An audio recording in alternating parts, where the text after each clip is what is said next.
अस्सलाम वालेकुम नाज़रीन, मेरा नाम अना यूसुफ है और आप देख रहे हैं प्रोग्राम सिटी एट 10। आज का प्रोग्राम बहुत अहम है उन लोगों के लिए जिनको नौकरी हासिल करने में मुश्किल हो रही है, उन लोगों के लिए जिनको कहीं जाके कम्युनिकेशन करने में प्रॉब्लम होता है, उन लोगों के लिए जो कि बाहर जाना चाहते हैं लेकिन अंग्रेज़ी नहीं बोल पाते हैं। अब इसके लिए वो डिफरेंट कोर्सेज़ करते हैं, डिफरेंट उनको पेपर्स वगैरह जो देने होते हैं, टेस्ट जिस तरह आइल्स की हम मिसाल देते हैं, तो वो कहीं ना कहीं उनके लिए प्रॉब्लम हो जाती है कि उनकी इंग्लिश लैंग्वेज बेहतर नहीं होती है। अब इंग्लिश लैंग्वेज को क्यों आपने इतना सर पे सवार कर लिया, क्यों बहुत ज़रूरी है? मतलब अगर आप यहाँ कहीं पे भी इंटरव्यू देने जा रहे हैं, किसी भी जगह पे आपने अप्लाई किया है, तो एक वो सर पे भूत सवार होता है कि हो हमारे से किसी ने अंग्रेज़ी में बात कर ली, हम क्या करेंगे? तो क्या ये वाकई बहुत खौफनाक एक एलिमेंट होता है? अंग्रेज़ी क्या हर कोई बोल सकता है? अगर बोल सकता है तो ये कितना आसान है या फिर बहुत मुश्किल है? किन लोगों के लिए आसान है, किन लोगों के लिए बहुत मुश्किल है?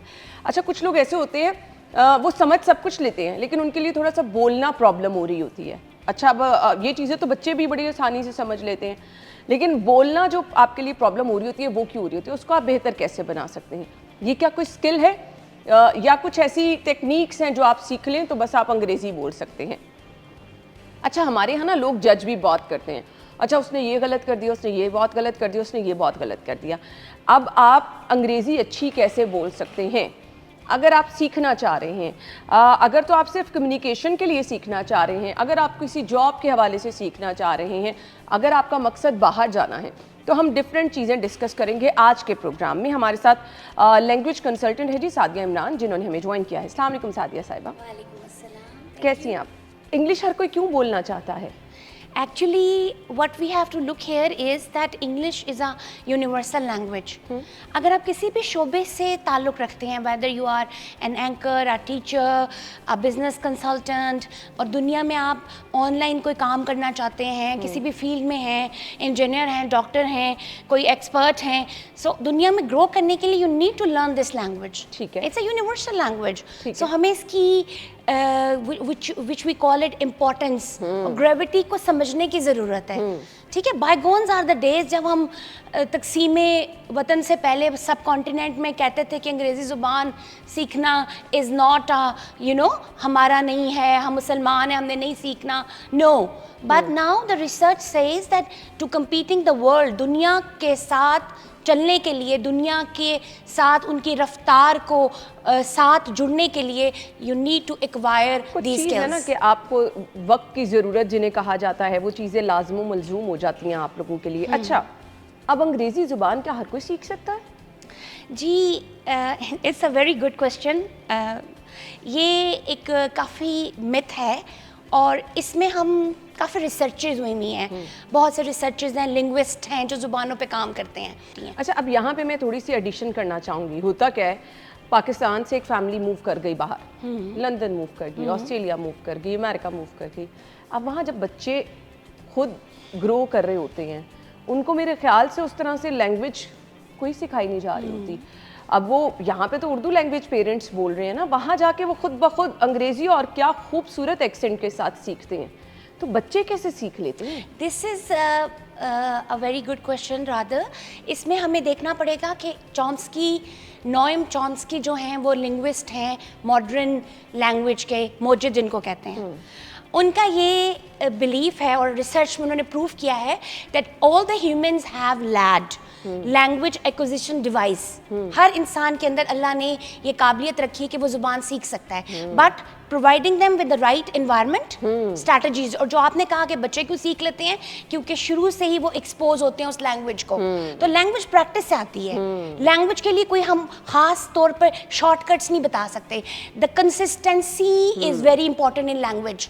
अगर एक इंसान रोज़ 20 मिनट 20 मिनट देता है लैंग्वेज लर्निंग को और उसकी स्ट्रैटेजीज हैं, और किसी माहिर, जैसे मैं कैम्ब्रिज सर्टिफाइड इंस्ट्रक्टर हूँ और भी जो एक्सपर्ट हैं, लैंग्वेज ट्रेनर्स हैं, उनसे आप सीखेंगे तो तमाम ज़बानों में, जर्मन हो, फ्रेंच हो, चाइनीज़ हो, उन ज़बानों को सीखने का तरीका वही होता है। यानी ये सिर्फ अंग्रेज़ी ज़ुबान का असूल नहीं है, ये हर ज़ुबान आप सीख सकते हैं। मतलब आप चाइनीज़ सीखना चाहें, फारसी सीखना चाहें, पंजाबी सीखना चाहें, उर्दू सीखना चाहें, ऑल ऑफ दीज सब चीज़ें सीख सकते हैं। ठीक हो गया। अब अंग्रेज़ी ज़ुबान के लिए पढ़ा लिखा होना बहुत ज़रूरी है। देखिए, to some extent if you say पढ़ा लिखा होना डिग्री होल्डर होता है, तो आई डिसएग्री विद दैट। पढ़ा लिखा इंसान वो जो किताबें पढ़ता हो, जो पॉडकास्ट पढ़ता हो, जो सुनता हो, जो एनालिसिस करता हो, वो पढ़ा लिखा इंसान है। आज की आपको पता है ये डायलेमा हमारा क्या है कि डिग्रियां फरोख्त भी हो जाती हैं और बहुत कुछ मिल जाता है। सो आई डोंट से कि जो डिग्री होल्डर है वो पढ़ा लिखा है। मेरी नज़र में पढ़ा लिखा इंसान वो है जो सुनता है, लिखता है, पढ़ता है, कन्वर्सेशंस करता है, डिस्कशंस करता है। तो लैंग्वेज ऐसे ही आती है। There are 4 skills in language: reading, writing, speaking and listening. तो चारों स्किल्स को अगर आप इन महारतों को प्रैक्टिस करेंगे, it's not a one day thing. एक दिन में आप कोई एक्सपर्ट नहीं हो जाएंगे। It's a art and it's a science. There are strategies for learning language. तो एक्सपर्ट ही आपको बता सकता है, लेकिन बाकी मेहनत आपने अपनी कमिटमेंट से करनी है। अब अगर कोई अंग्रेजी लैंग्वेज सीखने का ख्वाहिशमंद है, उसको क्या करना है? अच्छा जी, एक तो उसको ये करना है कि गाइडेड हेल्प लेनी है, लेकिन there are many apps and many help available online. आजकल के जो डिजिटल नेटिव्स हैं, जो हम पढ़ते हैं कैम्ब्रिज में, उनको हम एक टर्म देते हैं डिजिटल नेटिव्स, क्योंकि वो डिजिटल थिंग्स लेके पैदा हुए हैं। तो they are digital natives, they are much more at a higher level than us. जब हम छोटे थे हमारे पास ये फैसिलिटीज़ नहीं थी। सो उसके लिए हमें कंसिस्टेंट एफर्ट करनी है लैंग्वेज लर्निंग के लिए। सो मेरे पास एक प्लान है, वो यही है कि आप एक लैंग्वेज को reading, writing, speaking and listening, जैसे क्रशन कहते हैं, एक और लिंग्विस्ट हैं, वो ये कहते हैं कि लैंग्वेज लर्नने के लिए सबसे पहले तो आपको खुद से मोटिवेटेड होना चाहिए। आपके पास कॉम्प्रिहेंशन स्किल्स होनी चाहिए। समझ पहले आती है, बोलना बाद में आता है। If you don't understand, you just cram the grammatical rule. Unfortunately हमारे पाकिस्तान के एजुकेशन सिस्टम में क्या होता है, एक हाईली एलीट है, एक मीडियोकर है, and then public schools. I am not against public school, लेकिन वहाँ के बच्चे 14 साल पढ़ के, मेरी रिसर्च है which is published in research get about language acquisition, study habit and study styles of graduates. 14 साल तक बच्चे को हम अंग्रेजी सिखाते हैं, उसका सारा फोकस हम करते हैं रीडिंग एंड राइटिंग पे।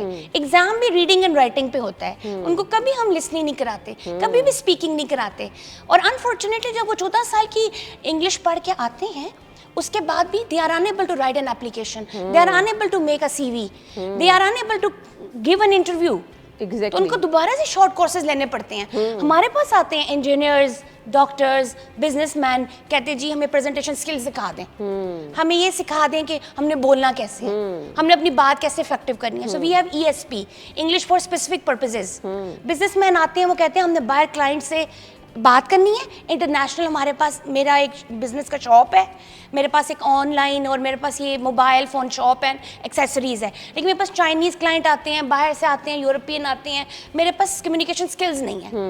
तो communication skill is a pre requisite in ever changing world, और इस सोसाइटी के अंदर हमें ये करना ही है। तो उसमें ये कि एक तो कंसिस्टेंट एफर्ट चाहिए, दूसरा आपके पास एक्सपर्ट हेल्प होनी चाहिए, एक्सपर्ट हेल्प होनी जो चाहिए, आपको ये बताए ये करें, ये करें, ये करें, ये करें, और आपके पास सेफ एनवायरनमेंट होना चाहिए। अच्छा, अब इसमें मैक्सिमम टाइम कितना लगता है कि आप सीख रहे हैं? मैं इस पे बात करती हूँ, ब्रेक ले लें, ब्रेक के बाद आते हैं। स्टे विद अस।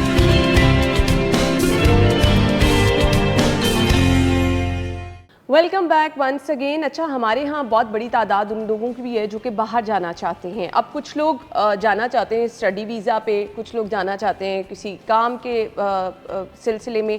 आप दोनों सूरतों में सम टाइम रिक्वायरमेंट्स आपकी क्या होती हैं कि आपने आइल्स देना है, डिफरेंट टेस्ट देने हैं, उसमें फिर अंग्रेज़ी ज़ुबान आपने सीखनी है। सो सादिया साहिबा, उसके लिए क्या करना है? These are two things. एक तो है ESP, English for specific purposes, कि जर्नल इंग्लिश आपको आनी चाहिए, ठीक है, as an anchor, as a business expert, as a communicator, आपको जर्नल आनी चाहिए। तो अंग्रेजी तो आपकी अच्छी होनी चाहिए, and all the 4 skills, reading, writing, speaking and listening. लेकिन नाउ योर क्वेश्चन इज कि जो इंटरनेशनल टेस्टिंग है, जिसमें IELTS आ जाता है, PTE आ जाता है, TESOL आ जाता है, डुओलिंगो आ जाता है, there are many test. Universities जो हैं डिफरेंट टेस्ट जो हैं वो एक्सेप्ट करती हैं, उनके बैंड एंड स्कोर होते हैं। क्यों वो करती हैं ये चीज़, उसकी क्या सिग्निफिकेंस है? एक तो स्टूडेंट्स के लिए भी रिक्वायर्ड है, और इमिग्रेशन, ये अगर आपने वहाँ सेटल होना है, because they want to know that if you are coming to their country how expert you are. आप वहाँ पे कम्युनिकेट कर सकते हैं, जर्नल डिस्कशन कर सकते हैं। तो उसमें क्या है, उनको हमने सिखाना होता है daily base conversation, okay, about themselves. Okay. Who are you? What do you do? Okay आपकी what do you do in your free time, आप क्या करते हैं, आप कस्टमर से मिलते हैं, आप गए हैं कहीं पर, रियल लाइफ सेटिंग्स में इंटरेक्शन आनी चाहिए, ओके, निगोशिएशन आनी चाहिए, ठीक है। अब टेस्ट में ये है, उसकी ये ट्रिक्स हैं जो मैं आपको दे सकती हूँ। इंग्लिश लैंग्वेज सीखना उस टेस्ट की नहीं होगी। हमारे पास स्टूडेंट आते हैं, मुझे जी 6.5 बैंड चाहिए आइल्स में, लेकिन हम उसका पहले एक करते हैं नीड एनालिसिस, उनका एक टेस्ट ले लेते हैं, टेस्ट लेके हम देखते हैं अभी उनका क्या बैंड है। अगर वो 4 बैंड है अंग्रेजी पे, 4.5, ये सारे जो बैंड्स हैं इनकी डिस्क्रिप्शन रूब्रिक्स में लिखी होती है केम्ब्रिज में और इंटरनेशनल उसमें, तो टीचर्स को पता होता है कि कितना कितना है, जो एक्सपर्ट होते हैं। अगर उनका 4 बैंड आ रहा है और वो कह रहे हैं 6.5 मुझे 1 महीने में पढ़ा दे, या 20 डेज में या 15 डेज में हो जाता है, तो हम इंग्लिश तो इम्प्रूव नहीं ना कर सकते इतनी जल्दी। We can tell them tips and tricks to वो स्ट्रैटेजी के टेस्ट में क्या क्या आएगा, क्या मॉड्यूल्स आएंगे।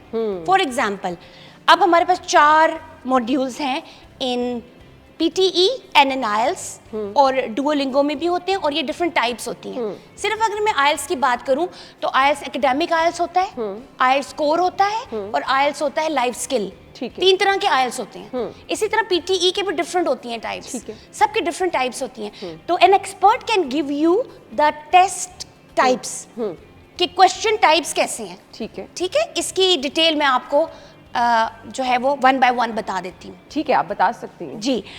रीडिंग में हमारे पास जैसे रीडिंग स्ट्रैटेजी है IELTS की, तो IELTS एकेडमिक रीडिंग में और जर्नल रीडिंग में 3 पैसेजेस आते हैं रीडिंग के, ओके, और हर रीडिंग पैसेज के लिए आपको 20 मिनट्स रिक्वायर होते हैं करने के लिए, ठीक है। So an expert I can give them tips and tricks. ठीक है। रीडिंग आपने कैसे करनी है, you are not going to read the whole passage, and you have to finish the passage in 20 minutes. 1 passage, 2 passage, and the 3rd passage. And the level of difficulty will be increasing. पहले simple होगा, फिर थोड़ा advance होगा, फिर advance होगा, and there are test types. ठीक है। लेकिन आपने पूरा 20 मिनट में आप पढ़ भी नहीं सकते, लेकिन आपकी रीडिंग होनी चाहिए। You have to skim, you have to scan, you have to look for information. पहले टेस्ट टाइप्स के जो क्वेश्चंस होते हैं, फिल इन द ब्लैंक होते हैं, ट्रू फॉल्स नॉट गिवन होती हैं, या मैचिंग दी पैराग्राफ्स होते हैं, डिफरेंट टाइप्स होते हैं। Okay. तो उनको समझने के लिए पहले आपने क्वेश्चंस पढ़ने हैं। When you read the question, you know you have to predict what is going to come. क्या ये मुझसे डेट पूछ रहे हैं, नाम पूछ रहे हैं, किसी की जगह पूछ रहे हैं, स्पेलिंग्स पूछ रहे हैं? अब इसमें अंडरस्टैंडिंग से ज्यादा कुछ टेक्निक्स हैं जो आपको आनी चाहिए। तो ये रीडिंग इज वेरी इंपॉर्टेंट। ये आपको, इसके लिए मैं ये एडवाइस करूंगी, पॉडकास्ट पढ़ें, रीडिंग करें, आप लोग पढ़ते रहें। जो अच्छे स्टूडेंट्स होते हैं, जिनकी कंसिस्टेंटली OA लेवल्स के बच्चे हैं, जिन्होंने रीडिंग की होती है इतनी ज़्यादा, उनकी स्किल्स अच्छी होती है, पॉलिश होती है। लिसनिंग कितनी ज़रूरी है? Listening is also as important. देखिए, 2 प्रोडक्टिव स्किल्स होती हैं, 2 रिसेप्टिव स्किल्स होती हैं। रिसेप्टिव स्किल्स का मतलब है जो हम रिसीव कर रहे हैं, reading and listening. Listening receptive skill है। You will not understand unless I speak कि मुझे समझ आया कि नहीं। जी बिल्कुल। तो 2 चीजें हम ले रहे होते हैं, और 2 होती है productive, speaking and writing. Through writing you understand मुझे क्या समझ आई, बोलने से मुझे पता चलेगा क्या है। तो listening and speaking are as important as reading and writing, क्योंकि रीडिंग राइटिंग तो बच्चे करते ही रहते हैं पूरे 14 साल। कुछ आसान टेक्निक बता दें वो लोग जो कि अंग्रेजी सीखने के ख्वाहिशमंद है, 3-4 चीज़ें कि वो ये कर लें तो वो कम से कम अच्छी अंग्रेजी बोल सकेंगे। बहुत एक्सपर्ट तो नहीं, बट अच्छी अंग्रेजी बोल सकते हैं। Every day they have to practice for about 20 to 30 minutes. Okay. वो क्या करें कि वोकैबुलरी लर्न करें। वोकैबुलरी ऐसे रट्टे नहीं मारने, ग्रामेटिकल रूल्स ऐसे रट्टे नहीं मारने। You have to learn language in context. Okay. आपने क्या करना है, स्टोरीज पढ़नी है, आर्टिकल्स पढ़ने हैं, उनके अंदर आपके पास जो जो नए नए वर्ड्स आ रहे हैं उनका आपने वोकैबुलरी का बैंक बना लेना है। जो लैंग्वेज की यूसेज इज वेरी इंपॉर्टेंट, ठीक है। तो ये कहते हैं वाइगॉट्स्की। वाइगॉट्स्की कहते हैं देयर इज, उनके पास एक थ्योरी थी, जोन ऑफ प्रॉक्सिमल डेवलपमेंट, और इसमें काम आ जाता है स्कैफोल्डिंग का, जो टीचर्स करते हैं, एक्सपर्ट करते हैं, कि वो उनकी इंफॉर्मेशन अभी तक जो है उसको बिल्ड ऑन करें। ठीक है। तो वो ये क्या करें कि अपनी रिकॉर्डिंग करें। They have to talk about daily things, they have to function their language. Language कभी भी सीख के नहीं आती जब तक आप प्रैक्टिस ना करें। ठीक हो अगर गया। आप प्रैक्टिस नहीं करेंगे लैंग्वेज आपको नहीं आएगी। So you have to practice every day. अगर आप चाहते हैं कि आपका बच्चा अच्छी अंग्रेजी बोले, छोटी एज से आप बच्चे को सिखा रहे होते हैं ना कि अच्छा उसने स्कूल जाना है तो वो कुछ चीज़ें बेसिक सीख के जाए, अच्छी अंग्रेजी बोलना शुरू करे, तो क्या करना चाहिए? There are simple sentences that you have to practice. Parents को मैं ये एडवाइस करूंगी, जैसे हमारे पास तीनों लेवल्स के, एक बिगनर लेवल होता है, एक इंटरमीडिएट होता है, एडवांस होता है। इसमें लैंग्वेज में जो लेवल्स होते हैं ये एज पर डिपेंड नहीं करते। एक एडल्ट भी बिगनर लेवल में आ सकता है।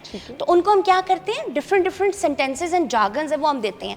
जैसे इंस्ट्रक्शन से आप शुरू करें, come here, go there, switch on the fan, switch off the fan. तो हम सिंपल सेंटेंसेस, पेरेंट्स को मेरी एडवाइस है, सजेशन है कि वो प्रैक्टिस करें और कंप्लीट सेंटेंस बोलें। Go bring a glass of water, give me this. अगर पेरेंट्स ऐसे करते हैं, अनफॉर्चुनेटली वो कहते हैं वाटर पियो। नो, ऐसे नहीं कहना, पूरा जुमला बोलना है, drink the water, come here. तो ये आसान चीजें हैं। अगर आप ये इसका मतलब ये है कि क्लासरूम में भी हम क्या कहते हैं, एक सेफ एनवायरनमेंट करते हैं ताकि लोग मजाक ना उड़ाएं, हंसे ना। अगर वही सेफ एनवायरनमेंट आप घर में देंगे, आप कहीं पे भी देंगे, लैंग्वेज एक्वायर हो सकती है। तो ये कोई मुश्किल इतनी बड़ा कोई मैजिक नहीं है ये कि आप नहीं कर सकते। बट आपने फंक्शनल इंग्लिश सीखनी है तो आपने लिसन करना है, स्पीक करना है, रीड करना है, राइट करना है। You have to practice all these skills every day. और पेरेंट्स इसके लिए उनको अच्छा एनवायरनमेंट दे सकते हैं। खुद से भी सीखें, प्रैक्टिस करें, पॉडकास्ट देखें, जैसे कि अच्छे चैनल्स हैं, BBC, CNN, वो सुने, बच्चों के साथ बैठें, क्वालिटी टाइम उनके साथ दें, लैंग्वेज एक्वायर हो जाती है। It's not a difficult thing. चलिए जी, ये तमाम चीज़ें जो हैं ये आप तक बड़ी आसानी से जो है वो पहुंच सकती हैं। इसके लिए ना सबसे पहले मेरे ख्याल से विल होनी चाहिए, आपके अंदर कुछ सीखने का जज्बा। वो तो आप किसी भी फील्ड में हैं, अगर आप कुछ खुद करना चाह रहे हैं तो फिर मुश्किल कुछ नहीं होता। और फिर अगर आपकी एजुकेशन अच्छी है तो मेरे ख्याल से आपके लिए बहुत आसान हो जाती हैं ये चीज़ें। और अगर आप बच्चों को सिखाना चाह रहे हैं तो वो रूटीन में आपको उस लैंग्वेज को खुद इस्तेमाल करना होगा।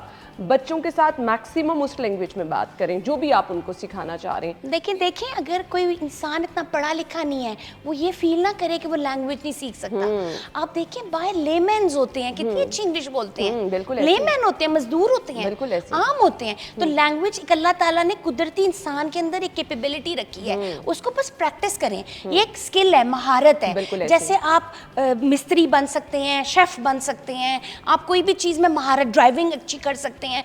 तो लैंग्वेज भी एक स्किल है, आप जितनी प्रैक्टिस करेंगे, टाइम लेंगे, आप उसमें एक्सपर्ट बन जाएंगे। बिल्कुल ऐसे तो ये मेरा आपसे पूरा एश्योरिटी है कि अगर आप इन टिप्स एंड ट्रिक्स पे चलें और लैंग्वेज को कंसिस्टेंटली लर्न करें विद मोटिवेशन, आप कोई भी जुबान सीख सकते हैं, Arabic, English, German, French, Chinese, कोई भी। सेकेंडली, जो किसी पर्पस के लिए, जैसे एजुकेशनल हमने कहा, जॉब के लिए, तो फिर उनके लिए थोड़ी सी डिमांड्स और हैं। उनके लिए लैंग्वेज से ज्यादा वो टेक्निक सीखना जरूरी है, जिनका भी हमने इंटरनेशनल टेस्टिंग के लिए वो आपने पूरी करनी है। बिल्कुल ऐसे ही है जी। हम ब्रेक की तरफ जा रहे हैं जी, स्टे विद अस।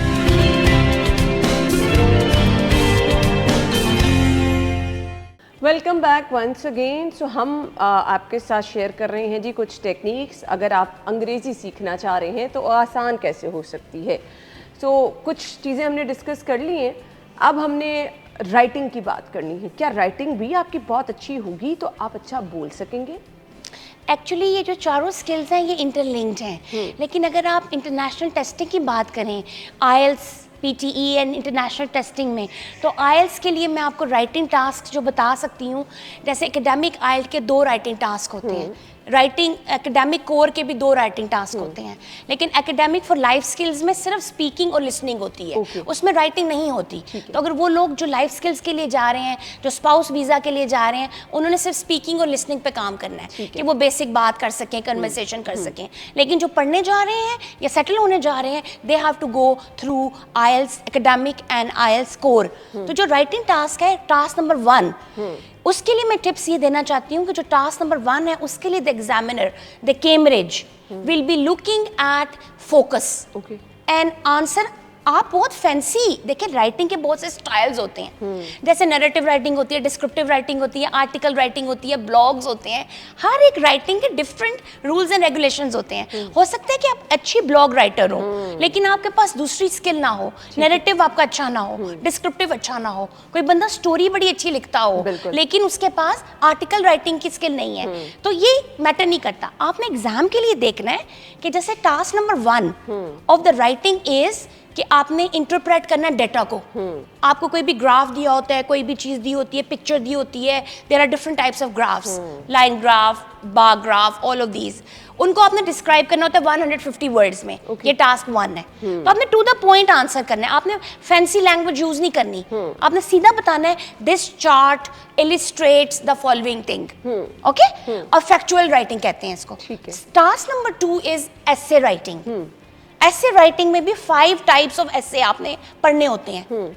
आर्गुमेंट ऐसे, टू आपने फेवर में बोलना है, अगेंस्ट में बोलना है, कंपैरिजन करना है, तो डिफरेंट टाइप ऑफ ऐसे हैं। उसकी टेक्निक आपको सीखनी पड़ेगी। अगर आप एक ही तरह का ऐसे हर जगह लिख देंगे, आपका आइल्स में भी जो है वो ये है, और जर्नल आइल्स में भी और एकेडमिक आइल्स में भी, दोनों में आपका सेम है। तो आपने 5 टाइप्स ऑफ एसे की प्रैक्टिस करनी है। You need to know, but general उसका जो टिप है वो यही है, उसका जो आपका फॉर्मेट है, introduction, paragraph 1, paragraph 2 and conclusion. तो आपने इस तरह से करके अपने, लेकिन राइटिंग के अंदर आपका एक्सप्रेशन डज मैटर, आपकी वोकैबुलरी डज मैटर, आपकी पैराफ्रेजिंग, सिनोनिम्स आने चाहिए। मैं एक एग्जांपल देती हूँ।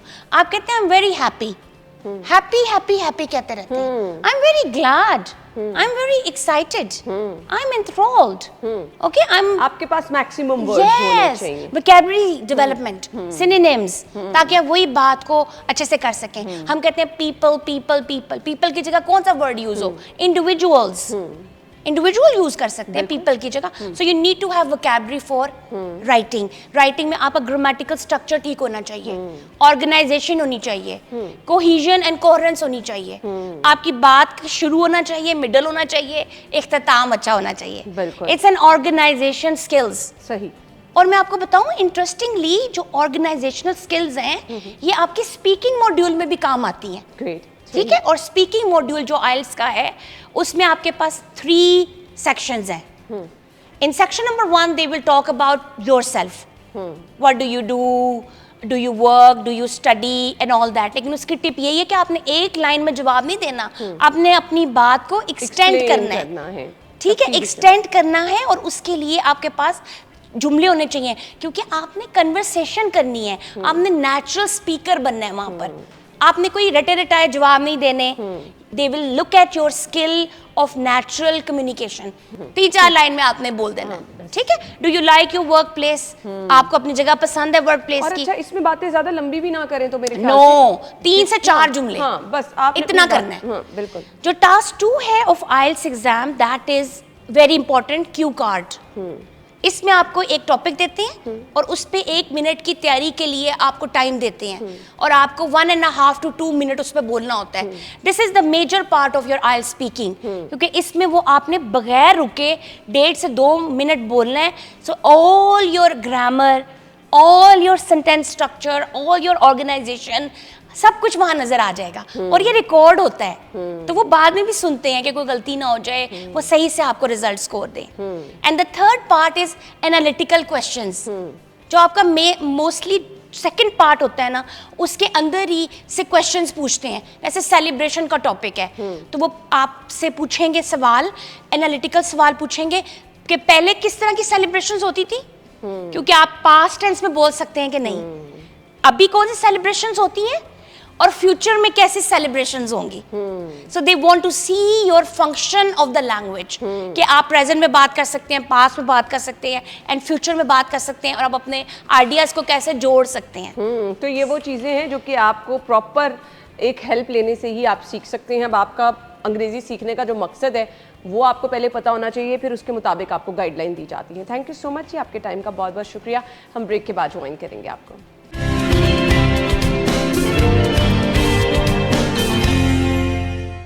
Welcome back once again. Program के हिस्से में जी हम आपकी मुलाकात कराने वाले हैं। आर्ट की बड़ी मुख्तलिफ और बहुत खूबसूरत शक्लें होती हैं। तो हम अक्सर देखते हैं आर्टिस्ट हजरात जो हैं अपने फ़न से हैरान भी कर देते हैं और ये अल्लाह ताला की तरफ से आपको तोहफे में चीज़ें कुछ मिलती हैं। आर्ट की जो आज एक बहुत ज़बरदस्त शक्ल मैं आपको दिखाने वाली हूँ, आपसे मिलवाने वाली हूँ, वो मैं खुद देख के हैरान भी हुई हूँ और आप भी ऑब्वियसली हैरान भी होंगे। एंड यस, वो लोग जो कि सीखना चाह रहे हैं उनके लिए मोटिवेशन भी है। जी, हमारी आज की मेहमान जो हैं वो बहुत ज़बरदस्त आर्टिस्ट हैं, उनके बारे में बताती चलो जी। शुगर फ्लावर की माहिर आर्टिस्ट है ये और इन्होंने अभी इंटरनेशनल सतह पर पाकिस्तान की नुमाइंदगी करते हुए मास्टर शुगर फ्लावर का अवार्ड भी हासिल किया है। हमारी मेहमान जो हैं वो बहुत ही ज़बरदस्त महारत के साथ क्या खूबसूरत तरीके से फूल बनाती हैं। शुगर फ्लावर जिन्हें कहा जाता है, अच्छा वो मेरे लिए भी नई टर्म थी, आई डोंट नो कि शायद आप भी उस बारे में जानते हैं नहीं। हमारी आज की जो आर्टिस्ट हैं अवार्ड हासिल कर चुकी हैं, उनसे आपकी मुलाकात कराते हैं। अस्सलाम वालेकुम महविश। वालेकुम सलाम। कैसी हैं? अल्हम्दुलिल्लाह, आप कैसी हैं? थैंक यू सो मच, बहुत बहुत शुक्रिया आपके टाइम का। ये आर्ट की बड़ी डिफरेंट सी एक आज टर्म मुझे पता चली है, तो इसको ज़रा हमें एक्सप्लेन कीजिए, है क्या? देखिए, बेसिकली केक डेकोरेशन जो है वो एक इटसेल्फ एक आर्ट है, ठीक है। केक बेकिंग को हम साइंस कहते हैं और डेकोरेशन इसकी जो है हम उसको आर्ट कहते हैं। तो जो हमारे ये शुगर फ्लावर्स हैं ये एक इसी तरह शुगर पेस्ट से बनते हैं, डिफरेंट किस्म की शुगर पेस्ट होती हैं और ये मैं बनाती हूँ हाइपर रियलिस्टिक शुगर फ्लावर्स। अच्छा, इसका मतलब है कि जो नेचर के जितने ज़्यादा पॉसिबल करीब हों, मतलब हेड टू तो आप कह लें ना कि अगर आप एक कोई भी फ्लावर उठाएं, आप नेचुरल कोई फ्लावर उठाएं तो आप देखते हैं। हमारे नाज़रीन को बता दें कि ये ओरिजिनल फ्लावर्स नहीं, ये शुगर फ्लावर्स हैं और ये शुगर पेस्ट से बने हुए हैं और ये ऐसे हैं कि अगर मैं इनको ज़ोर से थोड़ा सा प्रेशर लगाऊंगी तो ये टूट जाएंगे। तो इसके अंदर जो है वो आप ये कह लें कि आप इसके स्टेमन्स हर चीज़ जो है, इवन लीफ अरेंजमेंट जो है वो हम नेचर को देख के उसकी उस हिसाब से करते हैं। तो ये जो मेरा अवार्ड है वो भी इसी बात पर मुझे मिला है कि तो मेरे आप अपने सामने एक मॉडल रखती हैं जिसको आप फॉलो कर रही होती हैं। जी देखें, इस तरह से है कि हम नेचुरल फ्लावर्स ही लेते हैं ना, जिनको हम देखकर मतलब उसकी अच्छी तरह से किस तरह से है फिर उसको इसका मुझे तरीक़ेकार बताएं, स्टार्ट कहाँ से करती हैं जब आपने ये शुगर फ्लावर बनाने होते हैं? बेसिकली आप ये पूछना चाह रही हैं कि मैंने कैसे इस आर्ट की तरफ आई।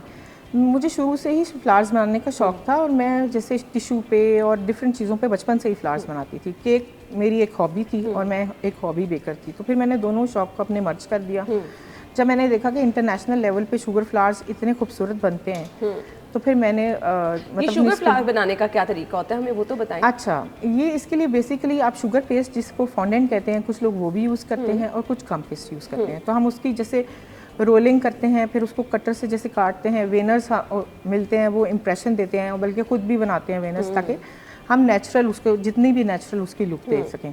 फिर उसके बाद ये स्टेप बाय स्टेप फ्लावर्स बनते हैं। कुछ स्टेजेस पे आपको फ्लावर को जो है ड्राई भी करना होता है, फिर उसके बाद इसकी जो है वो डस्टिंग की जाती है एडिबल कलर से। ठीक है। बेसिकली जो इंटरनेशनल स्टैंडर्ड है ना वो ये है कि जब आपका केक एडिबल है उसके बाद जो भी चीज़ यूज़ हो रही है वो एडिबल होनी चाहिए। बिल्कुल बिल्कुल। तो वो फिर इसलिए ये शुगर फ्लावर्स जो हैं ये एडिबल, हर चीज़ इसमें एडिबल ही यूज़ होती है। यानी हम ये खा भी सकते हैं? जी जी, खा भी सकते हैं, लेकिन बस उसका टेस्ट जिस तरह चीनी का टेस्ट होता है वैसे ही है। सही।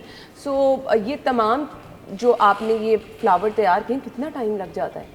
देखिए, ये तो डिपेंड करता है कि आप कितने उसको रियलिस्टिक बना रहे हैं। जितना आप ज़्यादा रियलिस्टिक बनाते हैं उतना ही ज़्यादा टाइम टेकिंग है। नहीं तो अगर आप एक आम जो बंदा है वो इसमें डिफरेंस नहीं कर सकता। मुझे तो लगता है केक तैयार करने से ज़्यादा टाइम जी जी बिल्कुल, डेकोरेशन के ऊपर हमेशा जो है वो ज़्यादा ही टाइम लगता है। तो अगर आपने एक ऑर्डर तैयार करना होता है उसके लिए मैक्सिमम मिनिमम कितना टाइम दरकार होता है आपको? देखिए, नॉर्मली तो जो है आप ये कह लें कि मैं सिर्फ केक्स पे काम जो है वो एज ए हॉबी बेकर ही करती हूँ और क्योंकि मैंने फील्ड इसको चूज़ कर लिया है। तो अगर किसी ने मुझसे वेडिंग केक के फ्लावर्स बनवाने होते हैं जैसे बेकर्स लेते हैं तो मैंने उनको कहा है 10 डेज़ पहले वो ऑर्डर प्लेस करें। तो यानी आप स्पेसिफिकली फ्लावर्स पे ज़्यादा काम करती हैं? जी, केक से मैंने शिफ्ट कर ली अपनी फील्ड ना। अच्छा, कुछ डिफरेंट करने के लिए। सही। और ये बेसिकली सिर्फ शुगर फ्लावर ही है जो आपकी एक्सपर्टीज़ में है, आप यही बनाती हैं? नहीं नहीं, मैं केक्स भी मुझे सब बनाने आते हैं। नहीं नहीं नहीं, फ्लावर में डिफरेंट टाइप्स की मैं बात कर रही हूँ। नहीं नहीं, देखिए शुगर फ्लावर्स वैसे क्ले के फ्लावर्स भी होते हैं। जब आपको एक मेथड आ गया है, क्ले के फ्लावर्स वो होते हैं जो डेकोरेशन के लिए यूज होते हैं। ठीक है, तो क्ले को तो हैंडल करना बहुत आसान है। शुगर जो होती है आप बना रहे हैं, थोड़ा सा पेटल ड्राई हो गया और आपने उसको सही तरह से हैंडल नहीं किया सही टाइम पर तो पेटल टूट जाएगा, आपका फूल बनने में ही टूट जाएगा। जबकि जो दूसरे मीडियम्स होते हैं जैसे क्ले हो गई, इटालियन क्ले इस तरह की, उनमें ऐसा इशू नहीं होता, वो चाहे गिर रहे हैं कुछ भी हो रहे हैं वो तो नहीं वो टूटते। कंपैरेटिवली आसान होता है। हमें ज़रा इसको डिकोर करके दिखाएं ना कि ये जो आपने फूल बनाए हैं तो इनको बाद में आप इनको डिस्प्ले किस तरह से करती हैं, एक प्रॉपर लुक इसकी किस तरह से निकालती हैं? अच्छा, इस तरह से है कि आप अगर ये देखें, लोगों को अक्सर ये प्रॉब्लम आती है कि जी शुगर, ये इस तरह की फ्लोरल टेप्स मिलती हैं ग्रीन और वाइट, ये आप अपने अकॉर्डिंग टू जो भी आपका केक का कलर है उसके हिसाब से ले लें, ठीक है। ये फ्लोरल टेप लेके और ये देखें ये सब इकट्ठे हैं। असल में लोग ऐसे करते हैं कि वो नीटनेस नहीं आती कि जगह जगह लगा देते हैं, इसका पहले बंच बनाएं और फिर लगाएं। ठीक हो गया। तो उसमें ये होता है कि आपको प्रॉब्लम नहीं होती, ठीक है।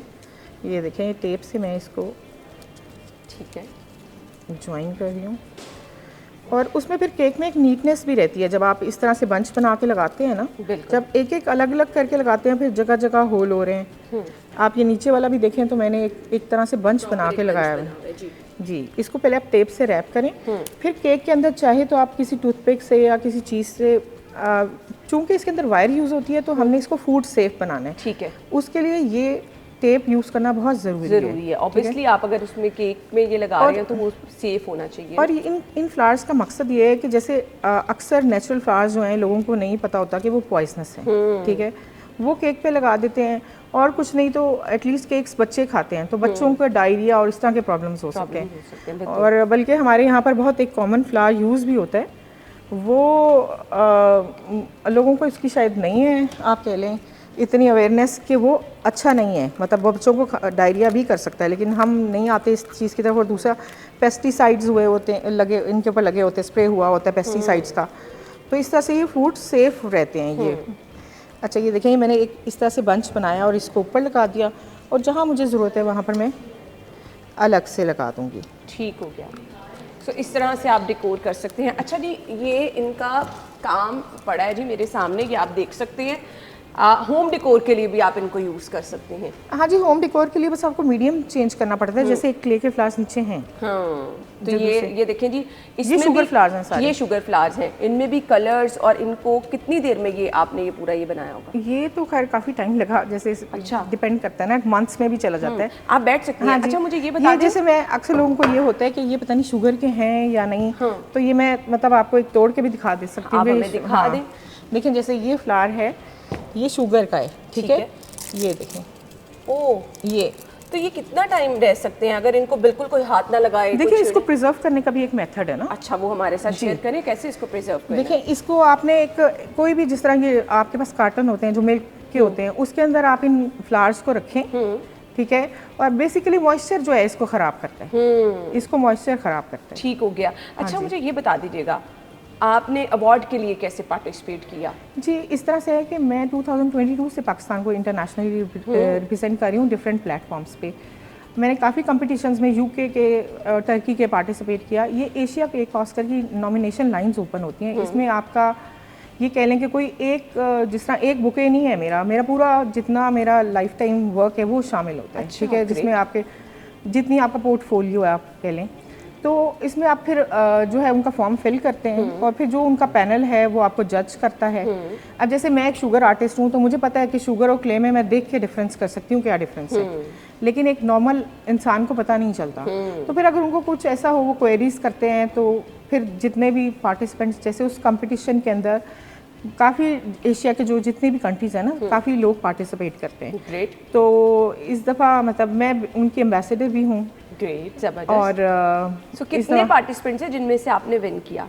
देखिए नंबर ऑफ पार्टिसिपेंट्स का इस तरह से तो पता नहीं चलता, 1000 से ऊपर पार्टिसिपेंट्स थे, जिसमें से शायद आई थिंक 40 जो हैं वो उनको जो शॉर्ट लिस्ट हुए थे। ज़बरदस्त। तो मुझे ये बता दीजिएगा, आपने कहाँ से सीखा?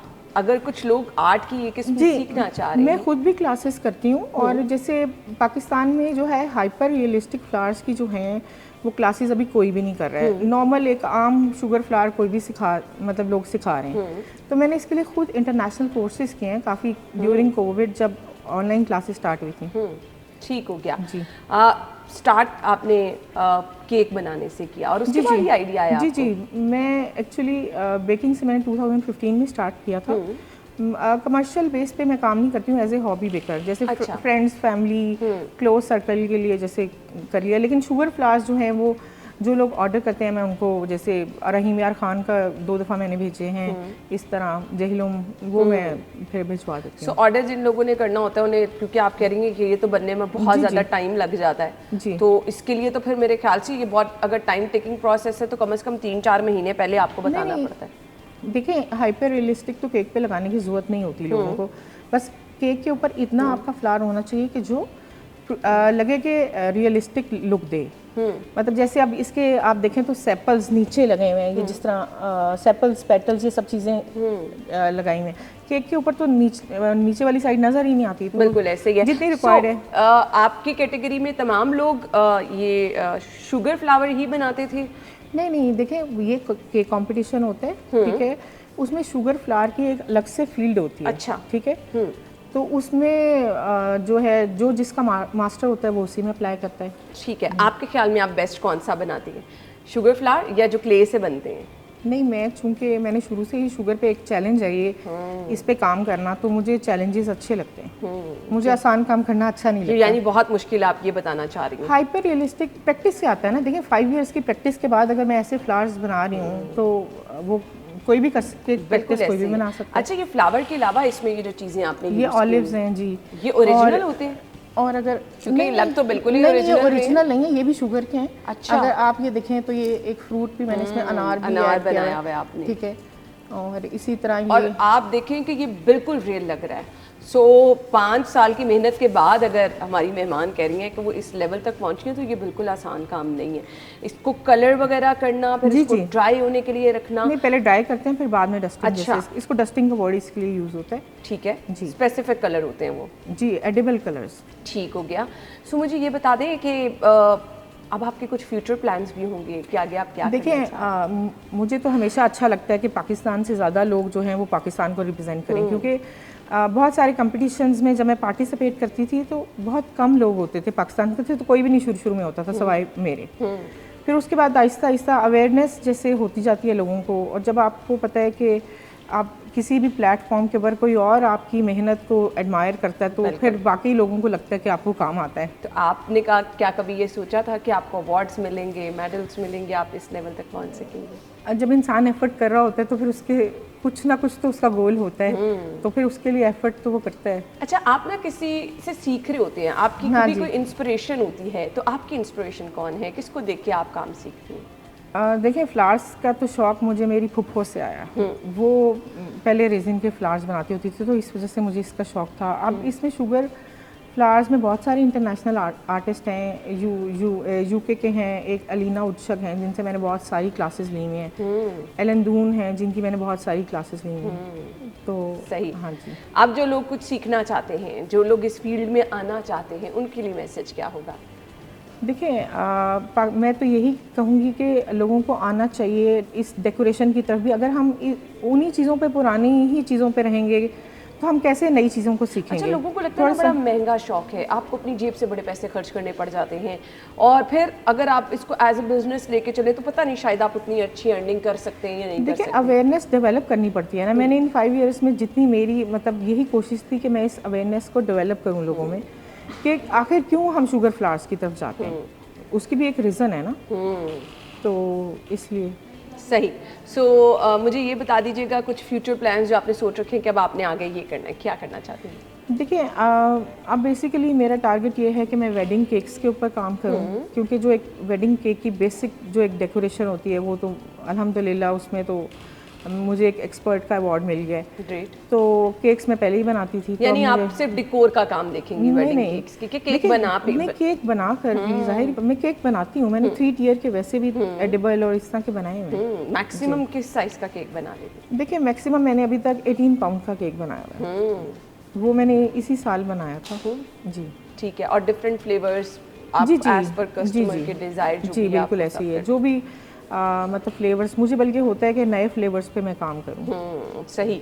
चलें जी, thank you so much, good luck. बहुत अच्छा लगा देख के, और जिस तरह से आप मेहनत कर रही हैं और इतना मेहनत वाला काम, और नो डाउट आप इससे बड़े अवार्ड के भी हकदार हैं। थैंक यू सो मच जी, आपके टाइम का बहुत बहुत शुक्रिया। नाज़रीन, हमें इजाज़त दीजिए, अल्लाह हाफ़िज़।